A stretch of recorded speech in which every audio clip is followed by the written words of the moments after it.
Okay. Oh, wait. It's not going live on LinkedIn. So I'm just going to remove that. It's giving me a little error message, but it looks like we're live on Facebook and YouTube. So hello, everyone. We are so excited to be back. Like, we missed you guys. It has been a few months already. I can't believe how fast time has flown by for all of us just trying to navigate this new normal, right? And adapt and pivot with all of these changes. And, this transitional period, it's difficult for all of us.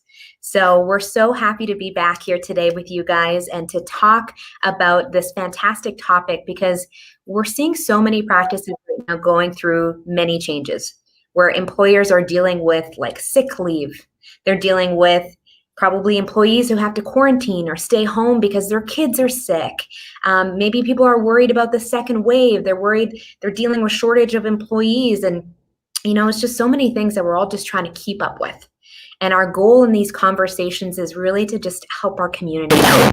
We want to help you navigate these difficult times and provide some solutions and resources and do this live and answer your questions live to help you stay proactive and really just develop a strategy and just get that peace of mind. And I don't know about you, Sherry, but peace of mind to me right now is priceless. And with all of these things that are going on and, having 50 things on your to-do list and you just feel like you just can't keep up, it just to kind of have something knowing that one or two items on that checklist is taken care of is can reduce your stress a notch or two, right? What do you think? Yeah. No, you know what? I'm 100% with you. I feel like with everything that's happened with COVID, we've all kind of reassessed, what's our priority? What can we do to change things on how we're working with our family, our life, everything? So anything that we can do to take away or minimize its stress, like you said, take a few things off the list. That's what we're looking for, especially in the dental world. Things have changed a lot. So it's a big key, I would say, is balance. Yeah, definitely. And that's I think the biggest question right now is how do we get that balance? With everything that you're dealing with, all the stress, and it starts to take a toll on your energy. And then it starts to do a little ripple effect and it starts to impact the team dynamic, the quality of patient care, and then eventually our operations. And so that's what we want to talk about today is how to really boost that morale, improve that, which in turn is going to boost your production. And after all, when you put people first, then that's when production follows and so will growth. So we're so happy to be here with you guys today to talk about that. Yeah, exactly. And, I feel like now is the time. We all know September is not probably one of the best months for dentists. We have kids starting back at school, parents trying to decide whether they're homeschooling, they're not homeschooling. For myself, I'm homeschooling a 16-year-old and a 10-year-old, and I have driver training ed with him. It's so just all of that stress going on. We know that everyone else is having that. When you talk to dentists and their practices, a lot are saying they're stressed right now. They're concerned about the future of their practice and where they're going to be. What is going to happen in the future? They're worried about what if there is a second wave. So right now, a lot are reassessing their jobs and what they want to do within that practice. So right now, I feel like it's even more important that you have the kind of practice that your team members are going to want to stay and work at. Mm-hmm. Definitely. And you're so right. Like there's so much turnover happening. The clients that we've been working with them, I'm pretty sure like 99% of them are all actively recruiting right now. So COVID has really caused a lot of people to just reevaluate their lives in general, including their work life. And people are starting to feel that burnout and really making some hard decisions and choices on, am I going to stay? Is this the practice that I want to continue growing with every single day? So then the question really falls onto you as an employer. What are you going to do to support your team through this? What can you do as an employer to retain them? Because I'm sure you don't want to add this already to that busy to-do list of yours to recruit, hire, onboard, and train an employee. That's a lot of stress to deal with as it is, right? Yeah, no, I agree, definitely. And I would say to communication, it's probably the most obvious but overlooked solution to help practices. So, you know, make sure as a dentist and within your practice that you're checking in on your team regularly. You know, ask things to yourself. Are you having those morning huddles and team huddles every morning before you're seeing patients? And if you aren't, start doing it now. You know, make an outline. They're so important, and I always stress to practices, start implementing it and get it going, because this is going to help build the morale in your team, and you guys are going to be a lot closer.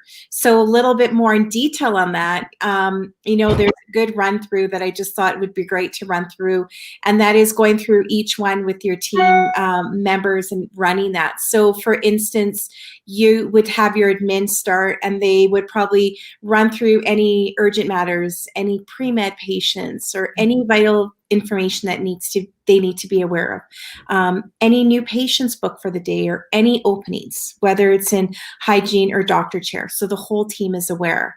And then skipping over to your doctor's chair, you want an assistant to run through the day. Same thing, go through what the treatment, anything vital, make sure the cases are back, and that it should all be kind of in line with the admin as well. And same with your hygienist, you know, run through who's due for x-rays and exam, any treatment that's still overdue, discuss it with them. And then for your dentist, if they need to add anything at the end, that should be done at the end of the meeting. And that's a good time. I really encourage the dentist to just really build up your team members. If you see that you had an assistant that stayed later or was helping a patient and there was a difficult child or whatever it may be, you know, commend them, build them up and say, you know, I seen you doing that. We really appreciate it. And then always ending those morning huddles in a positive note. And this is like my big thing that I love. And I know some practices that I've like gone into and helped them. Some of the team members are just like, oh, I don't know if I can do it. But I think it's so much fun is, you know, putting on some music. Mm-hmm. I love putting on that like upbeat music, get the girls dancing. I mean, when I used to manage a practice, I was like dancing and singing, making them laugh. I would get them to pick a song or an inspirational video, something just to like motivate that team. So when they are leaving that operatory, they're feeling good. There's nothing negative, and it just starts the day off, you know, nice and fresh and upbeat and fun. Yeah, definitely. And who doesn't love some good tunes in the morning and get some, like, you know, those positive vibes flowing. So definitely. And those were some great suggestions. And it really reminds me of, it's almost kind of like doing a mini SWOT, like every single day. So what's the strengths today? Let's celebrate some of the wins that we had yesterday, or, you know, some of the, maybe we're scheduled and potentially are going to look like we're going to reach our production goal. Let's celebrate that. Or maybe what are some weaknesses? Like what's bottlenecks? You know, maybe we're booked. So in that way, you might be in 3 chairs at once when you physically cannot be. So let's be proactive here and try and figure out a solution. So in that way, we're not stressed and trying to figure this out last minute. You know, opportunities. So what can we do? Same day treatment. Right? Front and the back should be coordinating and working together to be able to look at outstanding treatment within the patient's chart, looking at the chair time. Do we have an opportunity to do that? You know, those fillings today for Mrs. Jones. Oh yeah, the admin team, they already took a look at the insurance and we're able, you know, like we basically took away all of the barriers for them to say no. So their only option is to say yes. So how are we going to make that happen every single day? And then obviously threats, you know, do we have a missing appliance? What fell through the cracks today? What can we do to be proactive and not have everything just fall apart a couple hours later? So it's just really being strategic with your day, communicating with your team, and just starting it off right, just like you said, Sherry. So, you know, we kind of talked about like daily huddles. Like, what do you recommend about team meetings or, you know, meeting with your team weekly, monthly? Like what kind of suggestions do you have for that? You know what? That's another important thing too. I feel like a lot of practices will just do a staff meeting once every 2 months, but it's really important that you're doing those team lead meetings. And some people have asked me, you know, who are the leads? How do you do that? And I highly recommend that you actually go in and you pick someone that is going to be a good leader within that team. So if you have a lead assistant who's been an assistant for 15 years, she's great with the team, she's upbeat, she's positive, she knows a lot, have her appointed. Your hygiene, your admin, because those ones are going to be getting together a lot more closer together than your monthly staff meetings that you may get. And you don't want to space them apart long either. I'd say 2 weeks is the most you want to go. You could do weekly, but if you feel like weekly is too much, do every 2 weeks. And this is a time where your leaders are going to sit down all together and have an outline. I have 2 great outlines I've made for practices, and it'll go through what's working well, what you need to work on, or concerns they may have within that department. And then that's where they're going to talk and discuss and come up with any changes that need to be possibly kind of changed up or done something to help with your practice. And then really encouraging your team members to work together to come up with a solution. Someone should be taking notes, whether that's your office manager, or you can rotate your team leads, have everything together. So then when you're reviewing it, your office manager and your dentist, they can sit down separately and just kind of go through and see, okay, we need to change this, that, let's go over here, do this. But one thing too, do not make it longer than 30 minutes. Make sure you have point form and notes. It's not a complaint session. There's been times where I've talked to practices and they're like, oh, I just feel like, it's just this big like gripe session and and exactly. And you just want to like really stress to your team, you know what? You guys are the leads. Everyone's looking up to you. So when you're coming in, if you're complaining about someone, it's not fixing anything, but look at the solution. Okay, maybe there's something going on with this individual that they're getting frustrated. Do they need to be trained more? Look at everything so it's not going to keep happening. And, always be positive and always stress, just looking for solutions. And, that's going to help the practice, and keep records of everything. I like to say, document it, keep it all in a binder, because then you come back and review it. And it's pretty amazing too. There's been practices that I've worked at and they've looked back like 2 or 3 months and they're like, oh my goodness, do you remember when we were stressed about this, and this, but we fixed it and we don't have an issue anymore. So it's just so important that you're doing all that, because you are going to look back and realize, what, this has worked a lot better, and this is a system, and this is why we're doing it. Yeah. And I think, like you said, it's got to be positive. It's got to be, we've got to just come all with different solutions.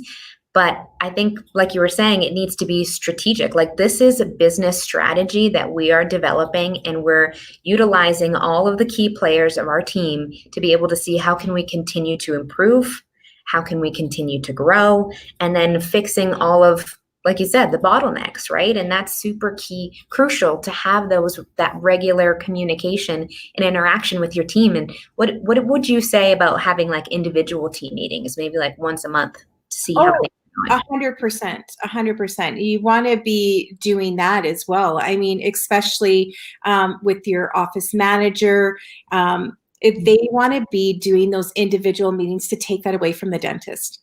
And this is something I'm sure because you've dealt with it, managing numerous practices where they're just constantly going to the doctor. And then the doctor is in the office and they're stressed. And so really stressing to the team, look, the office manager is in place.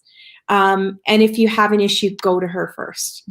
So making sure your office manager is, approachable, exceptional, someone that they trust and respect, but also being open to that dialogue. So, if there is an issue or something they're concerned about, they can listen. And from my experience, I know too, as an office manager, you always want to make everyone happy and everyone love you. Sometimes it's not going to be the issue. You can listen to them and maybe not give them the answer they want. Just say, I understand your concerns. I will bring it to the doctor and we'll come up with a solution, or we'll see where we can go in the middle.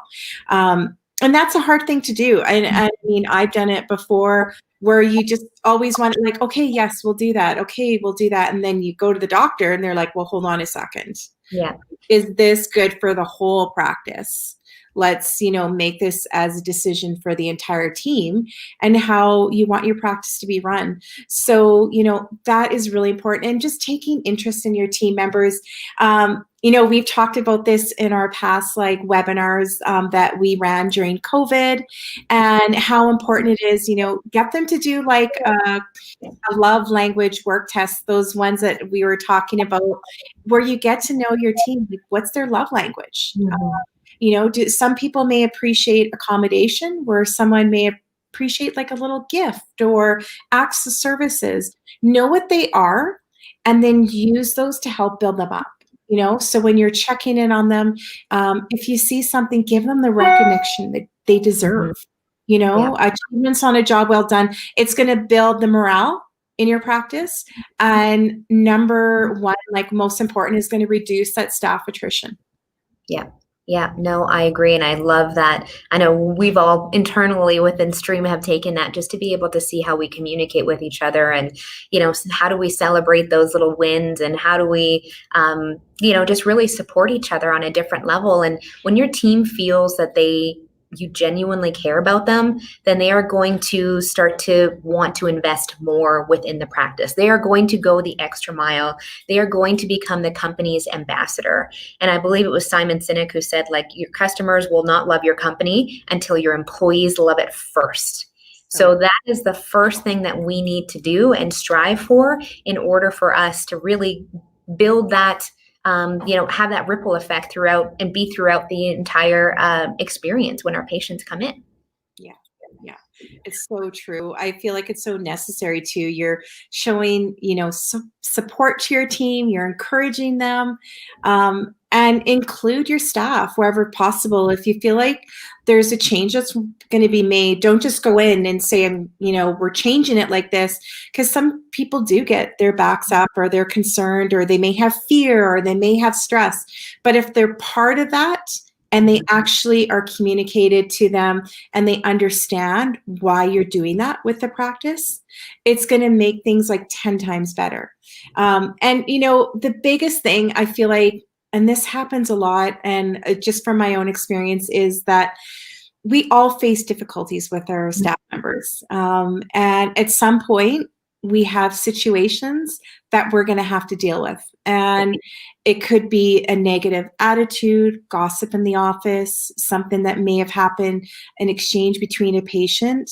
And the last thing that we want to do is avoid the situation and let it continue. 1,000%.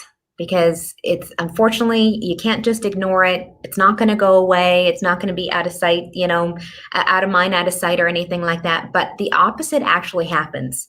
It's going to begin to infect the rest of the team members. And then the animosity is just going to continue to grow and grow and grow until there's this huge explosion. And then there's going to be more and more casualties, which means more and more turnover, which means more and more stress for everybody. And you can see how this just starts to compound. And that stress, who wants to wake up every single day to go to a job that they are, that just brings about so much stress?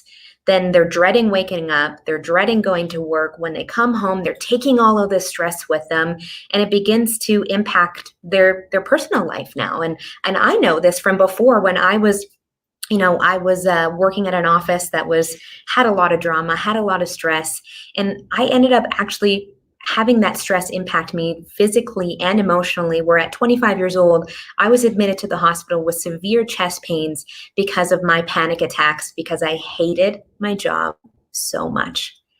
And I know there's other people out there who resonate with that. And that's why we're so passionate about this topic, is because, we want to make sure that the cycle stops. We want to make sure everybody loves coming to work every single day. And that's why it's so important to establish this communication, not only with doing morning meetings, weekly meetings, monthly meetings, but, meeting with your team individually. But we also got to go a little bit deeper when it comes to our communication. And that's the employee handbook. That's the job descriptions. That's, that's all of those pieces. And that's why HR is such an important and integral part of your business. It's a big business function. And so when we have all of these pieces in place, it's actually going to impact the team morale. And the other day, actually yesterday, I was reading an article on Harvard Business Review, and it was talking about the joys of work. And it actually surveyed 500 people, and it said that 74% of the people who reported that understanding their role and the roles of others actually brought them more joy at work. And that by understanding how their role contributed to the business success, brought them even more harmony and joy. And so you guys can see how this all comes back. When we have processes, when we have the communication, when we have that HR in place and we've built, the employee handbook with our policies of how we're going to create a great team environment, what happens if somebody is, feeling bullied or discriminated against, how we're protecting our team members and creating a health and safe work environment and how their role impacts the big picture, we're all on the same page. We're all working together and we're all trying to just impact and grow the business and be happy while we're doing it. And so, that's why we've made some pivots over the last, 3 to 6 months ever since COVID hit. We've been seeing more and more clients just having way more stress and dealing with way more problems than they ever have. And a lot of them are totally out of their comfort zone. Mm-hmm. Dealing with employee issues and grievances and people not coming back to work. How do I deal with this? Yeah. And so we've pivoted a lot of, and we've expanded a lot of our services to really help with that and help empower not only the dentist, but the office managers so that they know how to deal with this. They've got the necessary resources and policies and tools, and they feel like they're doing it properly and they're taking care of the business, but also their team. And even just, doing more communication workshops, doing actual HR management training with managers and, with Sherry doing consulting and really helping the business when it comes to putting their operations together. Like, this is the big picture that we're trying to look at and really support our community with. So you guys should check out our new services that we have on our revamped website. So in that way, you guys can see how we can really support you during these really difficult times. But I'm hoping that what you took out of all of this was, just a few minutes of just engaging the team, communicating, check in with them, and then being able to show, hey, I'm here to help you. I understand you've got a lot of stress. I understand that we're short-staffed. Let's pull together and let's see how we can get through this and make it even stronger on the other side, right? So anything else you want to add, Sherry? I think this is such a huge topic that's going on within our dental community.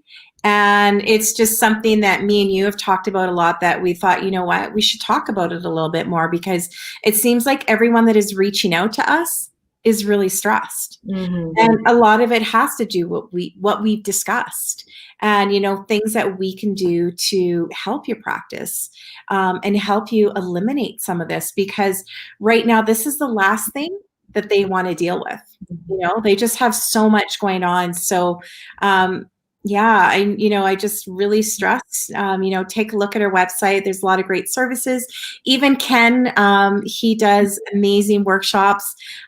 He's helped us too on how we communicate, because that's a huge key too on what you may think that you said to your employee and how you communicate it and what they receive back. It's going to be totally different if it's not all within a line on how you should be saying that. Yeah, it really does. It's just this big trickle effect that it can affect your practice. Yeah, definitely. Well, thanks, Sherry, for coming on board here and joining this live conversation and talking about how we can support our people and put them first. And next week, we're going to be back again, because we're going to be doing this regularly every single week. And I think we're going to try to aim for Fridays, because it seems like it's been a good turnout. There's quite a few people watching us live right now. So hi. So next week, we're going to talk about how to save yourself time and money by optimizing your practice. So join Sherry and myself next Friday. But if there's anything that you guys need, let us know. I'm going to post that article because that was a really fascinating article. So I'll post that in the comments, and then also a link to our website so you guys can check that out, and some recent blog posts that we've got and some new COVID-19 resources that we've updated to help you guys out during these times. So thanks again. Enjoy your weekend. Thanks, Sherry. Thanks.